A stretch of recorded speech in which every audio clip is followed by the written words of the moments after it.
അസ്സലാമു അലൈക്കും വറഹ്മത്തുള്ളാഹി.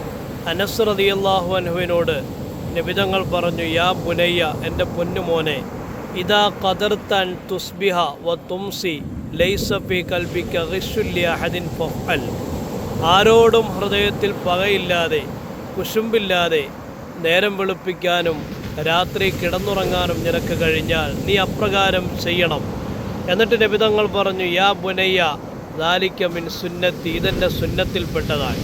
സുന്നത്തെന്ന് പറഞ്ഞാൽ നാം മനസ്സിലാക്കിയിട്ടുള്ളതുപോലെ ബാഹ്യമായ ചില അലങ്കാരങ്ങളും ചില ചേഷ്ടകളും മാത്രമല്ല, ആരോടും വെറുപ്പില്ലാത്ത ഹൃദയത്തോടുകൂടി ഒരാൾക്ക് പകലിൽ എഴുന്നേൽക്കാനും രാത്രിയിൽ കിടന്നുറങ്ങാനും കഴിഞ്ഞാൽ അത് ഏറ്റവും പ്രധാനപ്പെട്ട ഒരു സുന്നത്താണ്. എന്നിട്ട് നബിതങ്ങൾ പറഞ്ഞു, വമൻ അഹബ്ബ സുന്നത്തി ഫഖദ് അഹബ്ബനി, ആരാണോ എൻ്റെ സുന്നത്തിനെ ഇഷ്ടപ്പെടുന്നത് അവൻ എന്നെ ഇഷ്ടപ്പെടുന്നവനെ പോലെയായി.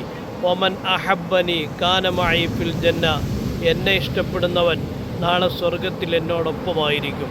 വിശുദ്ധമാക്കപ്പെട്ട ഈ റബീഉൽ അവ്വലിൽ നാം ചെയ്യുന്ന ഓരോ കർമ്മങ്ങളും ആ കർമ്മങ്ങളെല്ലാം നമ്മുടെ ഹൃദയം പരിശുദ്ധമാവാനും മറ്റുള്ളവരുടെ നന്മയിൽ ആഗ്രഹമുള്ള ഒരു വ്യക്തിയായി നാം മാറാനും കാരണമാവട്ടെ.